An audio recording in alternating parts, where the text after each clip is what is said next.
Hey everybody, my name is Marie-Pier and I'm a registered dietitian. So today we're going to talk about the ketogenic diet. So as you see in my title, I am currently on a ketogenic diet and I'm going to tell you all about it. But first, I want to pre-frame this video to explain to you why I'm doing this. Because it might sound weird to have a dietitian trying all these diets, like why? So as a balanced dietitian, I will be honest with you, I do not believe in diets. I don't believe that they work long term. I don't believe that it's sustainable. I don't believe that they are fun.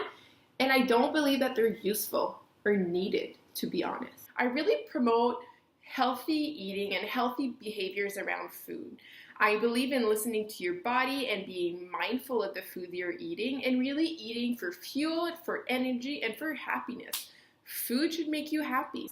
However, even if I tell this message all at a time over and over again, the diet industry is a multi-billion-dollar business that have the best marketing tactics. So we keep trying these diets and we keep trying to do something different to lose the weight. And it's called the yo-yo dieting. So we diet, we lose weight, but then we stop and we regain more weight, and then we lose weight again and regain more weight. It's up and down, up and down, up and down. So instead of me telling you that these diets are not great for you, that you should try something else, that you should really try to just be mindful and focus on your body and listen to what you really need and focus on being happy, I will show you guys what it is to really be on these diets, what they do, how they work, and how they interfere with life. I might be getting some results from these diets, and I'm going to be 100% authentic with you guys. So this is not just videos to bash these diets and just be like, screw this and screw that, they're not good, la la la. I'm going to be completely authentic with you guys, let you know how I'm feeling through this process, if I'm feeling actually like, oh, you know what, this might actually be working for me or not. But I will be authentic if it doesn't work, if it makes me feel like poop, and if I can't sustain it. So to start off these series of diet, I decided to start with the ketogenic diet. Reason being, it's honestly the biggest fad diet right now. I don't know about you, but I cannot scroll through my Instagram without seeing at least one post of someone talking about their keto meal or their ketogenic diet or body transformation and like, look at my muscles, I've been doing keto. So yeah, that's the number one diet we're going to start with. And throughout this year, I will be bringing you one diet per month. I'll try to get different people to do them with me, just so you get different perspective. So for this one, I have my beautiful sister that will have a picture here, Anik, who will be doing it with me. So she works at a hospital as an OT. She is someone who cares about her health, but is not very obsessive about her health, works out on and off, tries to eat healthy, but very in moderation, loves to have a good time, and had never really dieted. She really listens to her body and really practices intuitive eating and mindful eating and just eating whatever food she wants to be honest. So it would be cool to have a perspective of someone there just trying to live their best life while enjoying food and being social around food, and someone like me, a registered dietitian, who can really dive deep on all the science behind nutrition. So we will start with the ketogenic diet. We have now been on this diet for 1 week, and I will have a video coming up with my sister to tell you about our experience during this first week. But before I show you that video, I just wanted to do a quick video on what is the ketogenic diet and what are the claims? What are we looking for? What is it supposed to do for us? So the ketogenic diet is basically a high-fat, low-carb, and moderate protein diet. So high-fat is basically 70 to 80% of your overall intake comes from fat, 5 to 10% comes from carbs, and then the rest comes from protein. So to reach ketosis, a lot of studies show that you have to be under 50 grams of carbs, and other studies show that you should really start around 20 to 30 grams and then kind of work your way up and see how you can stay in ketosis. So for my sister and I, we decided to start at 30 grams of carbs, and that's net carbs. Net carbs is basically your total amount of carbs minus all the fiber and minus the sugar alcohol. So if you have like sugar-free gum and there's like 1 gram of sugar, but it's a sugar alcohol, you don't count that. What is ketosis? So ketosis is a state where your body no longer uses carbs for fuel and starts using ketones for fuel. So our body loves carbs and glucose because we are so efficient at digesting it and using it for energy. So as soon as there's glucose in our blood, or we ingest any type of glucose, that's what we'll use for energy over anything else. In the ketogenic diet, we restrict carbs, which means that there's very little glucose available for energy. So in this case, it forces our body to start using ketones as fuel. And to produce ketones, our liver basically breaks down fat to have those ketones. So the premise behind the ketogenic diet is that there is no carbs for fuel. We need to use fat, so your body will therefore burn fat for fuel. And like many said, you become a fat-burning machine. So we will see about that. Reason that it is not a low-carb, high-protein, and high-fat is because the protein, when you eat protein, and if there's a large amount of protein, the protein will actually turn into glucose eventually. So it takes a couple hours after you've eaten it, but if there's a lot of protein in your system, it will turn into glucose. And then if there's glucose available, your body will not make ketones. Therefore, you will not reach ketosis. In order to know if you're in ketosis, so some people do it just like intuitively, which means that they will just eat really high fat and low carb and just believe that their body is actually just going off ketones. Other people will use the keto sticks, and that's what I've been doing during this time. So it's a stick that you pee on, and then you can check the level of ketones in your urine. You can also do ketone tests with your blood. So it's almost like a blood glucose prick for people who have diabetes, but it tests your ketones level.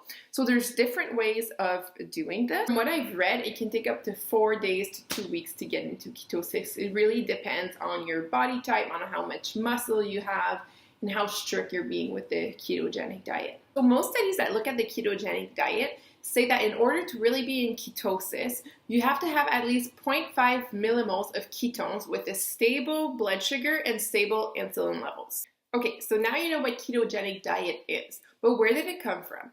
It started in the 1920s, and back then it was not about weight loss or brain clarity or anything like that. It's really to help children who had epilepsy and were drug resistant, therefore did not respond to any drugs and had severe cases of seizures, so multiple seizures a day.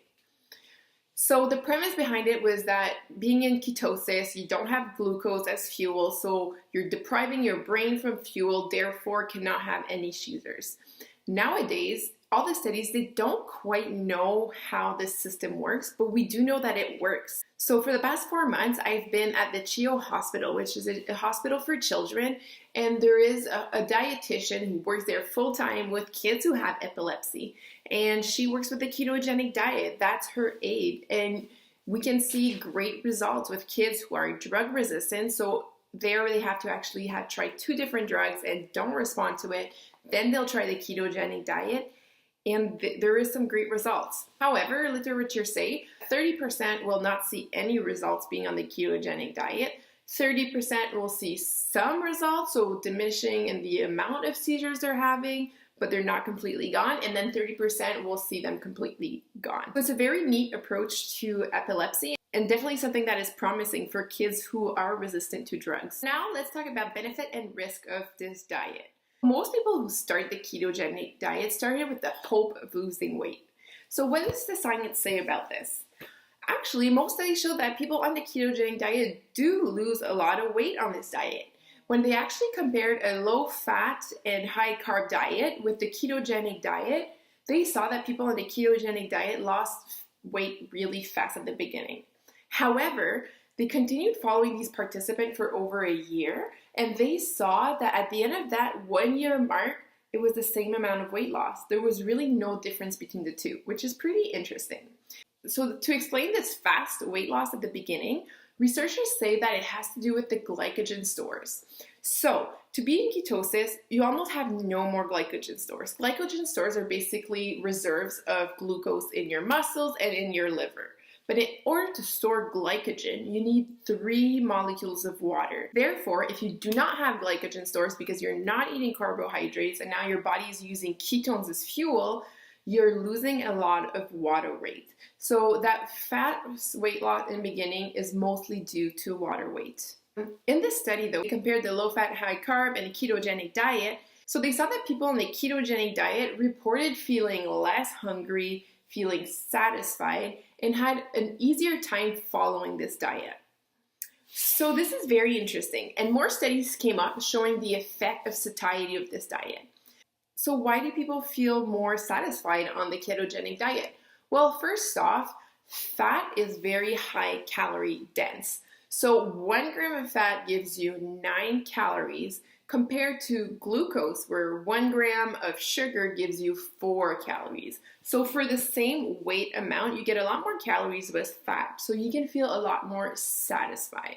So another reason that researching are now exploring is that they think that ketones may be acting as a satiety signal. So like the hormone leptin, which basically tells their brain like, okay, you don't need food anymore, you're full, they think that ketones might actually act the same way. So by producing ketones for fuel, you're getting your energy, but you might also be getting satiety signals. So that's something interesting that we need more research on to confirm. So like I mentioned earlier, the compliance to this diet is a bit easier because you feel so satisfied and you don't feel hungry all the time. So it's a lot easier to stick to a diet where you don't feel hangry. So that's another benefit. There's also 2 areas of research that are really interesting. So the first one is in diabetes. There's a lot of research showing the ketogenic diet on people who have type 2 diabetes. It is super interesting and there is some promising results. So it helps stabilize the blood sugar and helps with insulin resistance. So again, I'm really looking forward to seeing more studies being done on diabetes. The other one is cancer. So there is a lot of research on the ketogenic diet in cancer. The premise behind it is that cancer cells can only fuel on glucose. So if we are not ingesting carbs, we're not fueling with glucose, but with ketones, the cancer cells can't grow. So again, another great hypothesis, and I'm really looking forward to see what the new studies will show us. Now, let's talk about the risk. There are many risks with the ketogenic diet. First of all, it is very restrictive. You're allowed very small amount of carbs, which is hard and can cause a lot of social isolation. So not being able to go out with your family, you're not being able to go to restaurants or go and enjoy food with your friends because you're so restricted in what you can eat. The second thing is long-term effects of ketogenic diet. You might have some nutrient deficiencies because you're having really like no fruits because they're too high in sugar.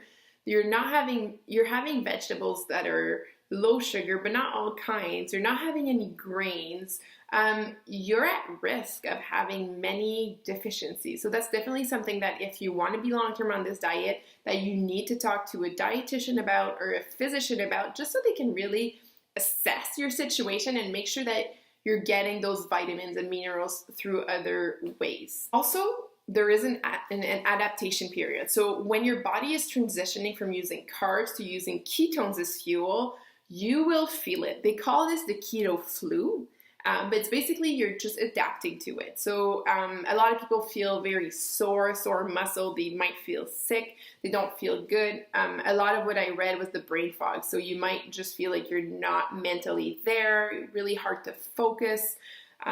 But once you get into using ketones, that should go away.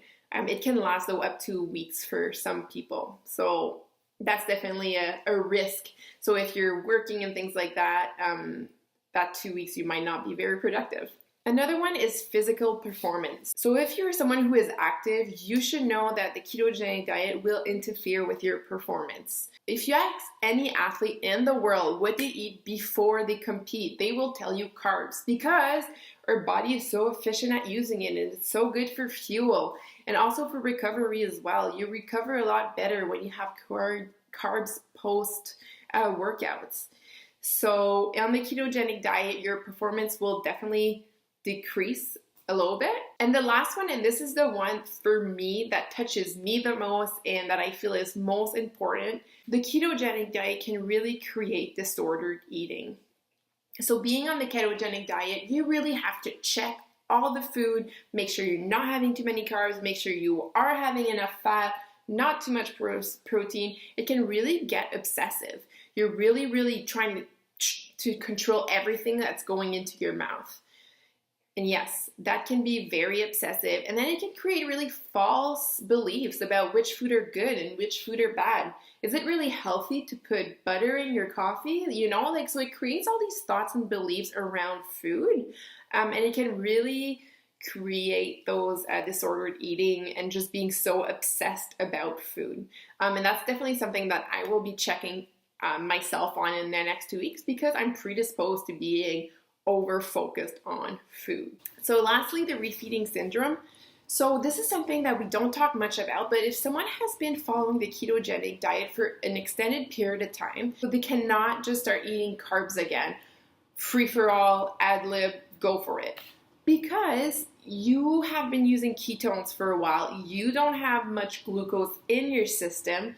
So if you come up with a bunch of glucose, you're gonna have a bunch of electrolyte imbalance, and that can cause heart attacks. So it's definitely something to look out for. And if you've been on the ketogenic diet for a while and want to stop and want to reintroduce carbs, you have to go gradually. So if you're that person, please reach out to a dietitian to help you, because we don't want you to have the refeeding syndrome. So if you guys have any question about the ketogenic diet, or again, why we're doing this, or other things you would like us to track, let me know. Comment below. I'll be happy to answer that for you guys. So I can't wait to show you my next video on how our ketogenic diet is going. So I hope you have a great day, and I'll see you guys later.